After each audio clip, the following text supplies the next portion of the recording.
Salam sehat buat kita semua, tetap menjaga kesehatan dan selalu mengikuti aturan protokol kesehatan. Kita berjumpa kembali untuk melanjutkan pembelajaran kita untuk kelas 12 MIA pada semester genap ini.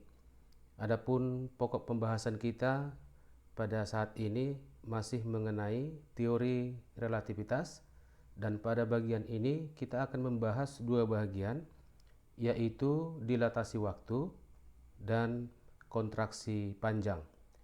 Setelah Albert Einstein mengemukakan teori relativitasnya pada tahun 1905 yang sangat mengguncang teori mekanika, terutama mekanika Newton, maka besaran-besaran yang tadinya bernilai mutlak seperti waktu, panjang, kecepatan, dan bahkan massa akan menjadi bersifat relatif.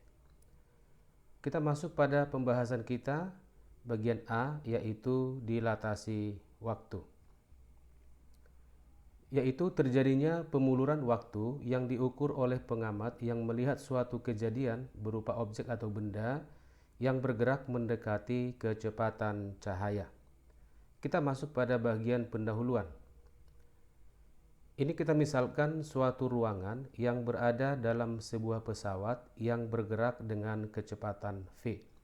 Di dalam pesawat ini ada seorang pengamat, dan pada dinding ruangan yang berada di dalam pesawat digantungkan sebuah bandul yang dapat berayun. Maka periode bandul menurut pengamat di dalam pesawat itu sama dengan delta T0.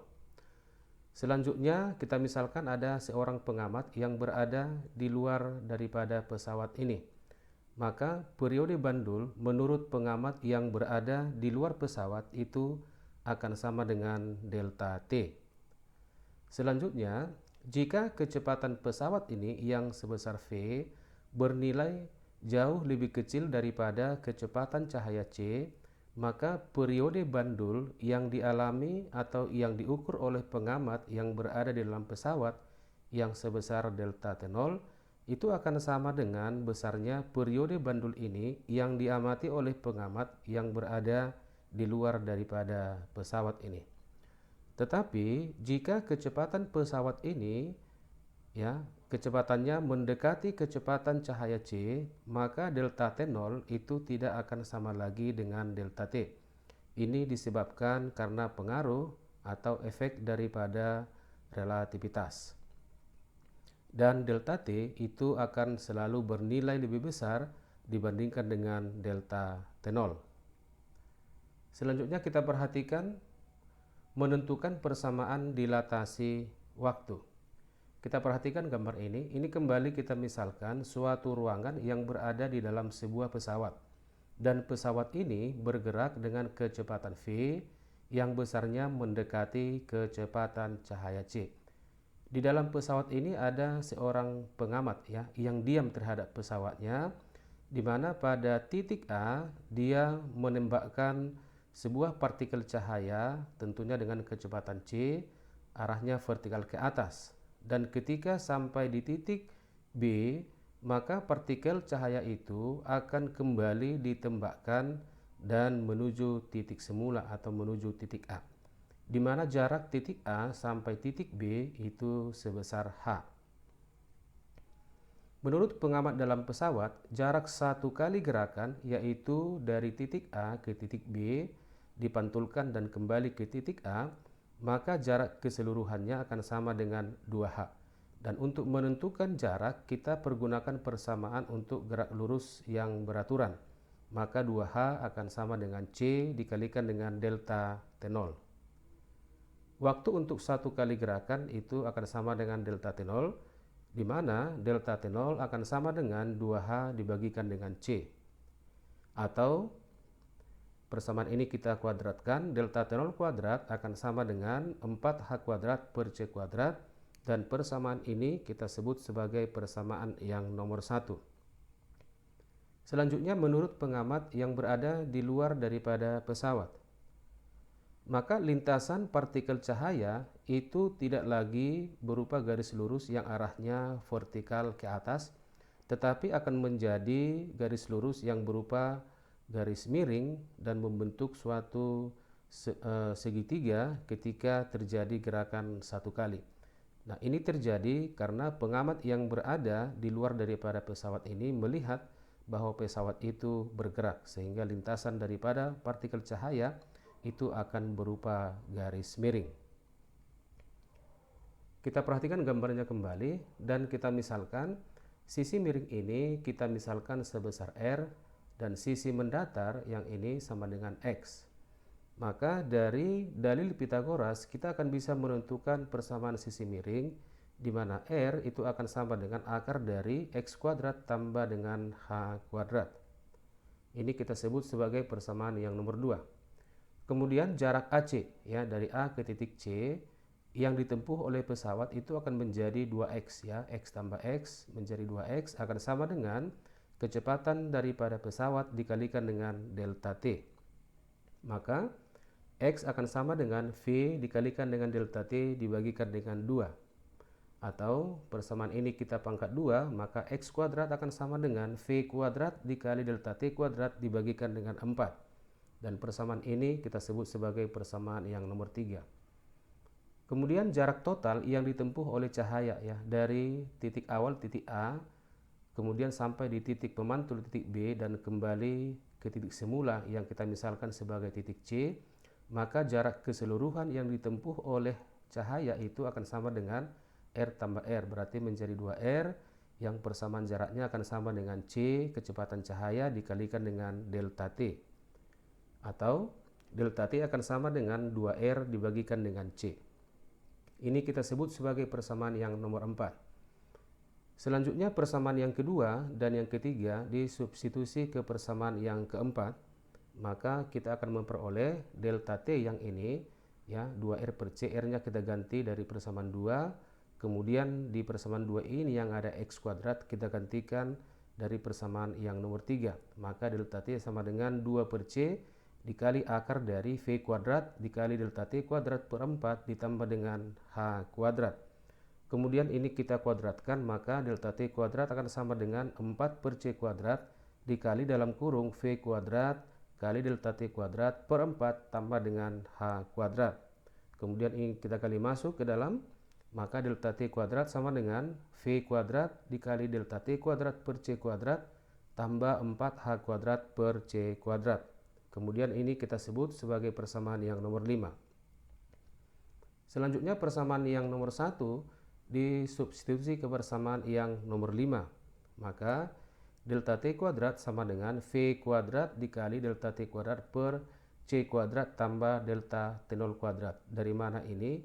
Ini ada tadi di persamaan nomor 1, di mana besarnya ini sama dengan 4H kuadrat per C kuadrat. Selanjutnya bagian ini V kuadrat delta T kuadrat per C kuadrat kita pindahkan ke ruas kiri, maka delta T kuadrat dikurang V kuadrat dikali delta T kuadrat per C kuadrat sama dengan delta T0 kuadrat. Selanjutnya delta T kuadrat kita keluarkan, maka delta T kuadrat dikali dalam kurung 1 dikurang V kuadrat per C kuadrat sama dengan delta T0 kuadrat. Kemudian kita akarkan, maka delta T dikali akar dari 1 dikurang V kuadrat per C kuadrat sama dengan delta T0.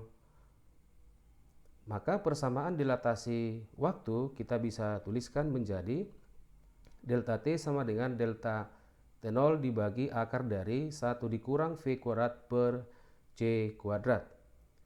Karena 1 dibagi akar dari 1 dikurang V kuadrat per C kuadrat sama dengan gamma, ini sudah dipelajari pada pembelajaran sebelumnya yang merupakan transformasi Lorentz, maka persamaan ini bisa kita tuliskan menjadi delta T sama dengan gamma dikalikan dengan delta T0, di mana gamma itu akan selalu bernilai lebih besar daripada 1, maka delta T akan selalu lebih besar daripada delta T0, di mana delta T adalah waktu yang diukur oleh pengamat yang bergerak terhadap kejadian. Sedangkan delta T0 adalah waktu yang diukur oleh pengamat yang diam terhadap kejadian. Nah, untuk memahami mengenai dilatasi waktu ini, mari kita perhatikan satu contoh soal berikut. Seorang astronot yang diam di bumi memiliki waktu denyut jantung 60 detak per menit. Tentukanlah waktu denyut jantung astronot itu ketika ia menumpang pesawat antariksa yang bergerak dengan kecepatan 0,8 c diukur oleh pengamat. Bagian A, diam dalam pesawat. B, diam di bumi. Kita buat pembahasannya. Kita masuk pembahasan bagian A. Ketika astronot diam di bumi, maka jam di bumi adalah jam yang diam terhadap kejadian, sehingga waktu denyut jantung yang diukur adalah delta T0 sama dengan 1/60 menit per detak. Artinya, setiap 1 detak diperlukan waktunya 1/60 menit. Demikian halnya juga untuk astronot yang bergerak dengan pesawat. Itu akan sama besarnya. Dan ketika astronot bergerak bersama pesawat, maka jam pengamat yang berada dalam pesawat juga merupakan jam yang diam terhadap kejadian. Sehingga delta T yang diukur akan sama juga dengan delta T0 sama dengan 1/60 menit per detak. Kemudian bagian B, berdasarkan prinsip relativitas, pengamat di bumi dapat dianggap bergerak terhadap pesawat sehingga mengalami pemuluran atau dilatasi waktu yang besarnya sama dengan delta T. Dari persamaan dilatasi waktu yang sudah kita tentukan tadi, di mana delta T sama dengan delta T0 dibagi akar dari 1 dikurang V kuadrat per C kuadrat. Kita masukkan nilai-nilainya. Delta T sama dengan 1/60 dibagi akar dari 1 dikurang 0,8 C pangkat 2 dibagikan dengan C pangkat 2. Maka dari persamaan ini kita memperoleh delta T akan sama dengan 1/60 dibagi dengan akar dari 0,36. Maka delta T akan sama dengan 1/60 dibagi dengan 0,6. Maka besarnya sama dengan 1/36 menit per detak. Kemudian kita masuk pada pembahasan bagian B, yaitu mengenai kontraksi panjang. Benda yang bergerak akan tampak lebih pendek atau mengalami penyusutan bila diukur dari suatu kerangka yang diam. Peristiwa penyusutan panjang ini disebut juga dengan kontraksi Lorentz. Mari kita perhatikan gambar berikut ini. Ini adalah sebuah pesawat ya yang bergerak dengan kecepatan V yang mendekati kecepatan cahaya. Selanjutnya ada 2 titik ya, titik A dan titik B. Itu diamati oleh suatu pengamat yang diam relatif terhadap titik A dan titik B. Jarak AB, yaitu jarak dari titik A ke titik B, itu menjadi L0 atau panjang sebenarnya. Pengamat yang diam relatif terhadap kedua titik akan mengukur jarak AB itu akan sama dengan panjang L0. Di lain pihak, menurut pilot, jarak AB akan sama dengan L, di mana panjang L ini akan sama dengan kecepatan pesawatnya dikalikan dengan delta T0. Dan persamaan ini kita sebut sebagai persamaan yang nomor 1. Di mana delta T0 adalah selang waktu yang dibutuhkan pesawat untuk menempuh jarak AB menurut pilot ya, di mana pilot itu diam terhadap pesawatnya. Sementara itu, meskipun pengamat diam terhadap titik A dan B, dia bergerak secara relatif terhadap pilot. Maka selang waktu yang diukurnya itu besarnya sama dengan delta T. Jarak AB yang diukur oleh pengamat akan sama dengan L0 sama dengan V dikalikan dengan delta T. Dan ini kita sebut sebagai persamaan yang nomor 2. Selanjutnya persamaan nomor 1 ini kita bagi dengan persamaan yang nomor 2. Maka L dibagi L0 akan sama dengan V dikalikan dengan delta T0 dibagi V dikalikan dengan delta T. Di atas dan di bawah ini sama-sama dikalikan dengan V, maka kita habiskan ya, V di bawah dan V di atas itu saling meniadakan, sehingga L per L0 akan sama dengan delta T0 dibagikan dengan delta T. Maka dari persamaan ini kita bisa menentukan persamaan daripada kontraksi panjang. Maka L sama dengan L0 dikalikan dengan delta T0 dibagikan dengan delta T, di mana delta T sama dengan delta T0 dibagi akar dari 1 dikurang V kuadrat per C kuadrat. Dan ini kita masukkan ke persamaan ini, maka kita peroleh persamaan L akan sama dengan L0 dikali delta T0 per delta T0 dibagi dengan akar dari 1 dikurang V kuadrat per C kuadrat. Maka delta T0 ini atas dengan bawah ini kita matikan saja. Maka persamaannya akan menjadi L akan sama dengan L0 dikali akar dari 1 dikurang V kuadrat per C kuadrat. Di mana L adalah panjang yang diukur pengamat yang bergerak relatif. Sedangkan L0 adalah panjang yang diukur pengamat yang diam. Nah, untuk memahami persamaan ini atau mengenai kontraksi panjang ini, kita perhatikan contoh soal yang kedua. Sebuah benda berbentuk persegi sedang diamati oleh pengamat yang diam terhadap benda. Panjang dan lebar yang diamatinya masing-masing 4 meter dan 2 meter. Jika benda tersebut diamati oleh pengamat yang bergerak dengan kecepatan 0,8 C sejajar dengan panjang benda, maka luas benda yang diamatinya adalah, mari kita buat pembahasannya. Menurut pengamat yang diam terhadap benda, maka gambar bendanya kira-kira seperti ini.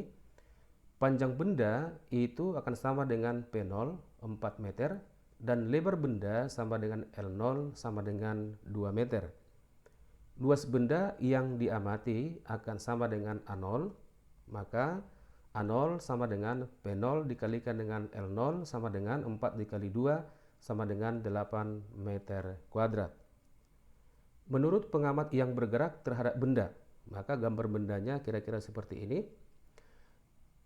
Ya, karena kecepatannya sejajar dengan panjang, maka yang mengalami perubahan adalah hanya sisi panjangnya saja.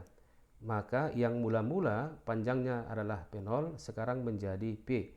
Sedangkan lebarnya itu akan tetap menjadi L0, tidak mengalami perubahan sebab arahnya tegak lurus terhadap arah daripada kecepatan. Panjang benda yang diamati akan sama dengan P dan L akan sama dengan L0 atau tidak mengalami perubahan.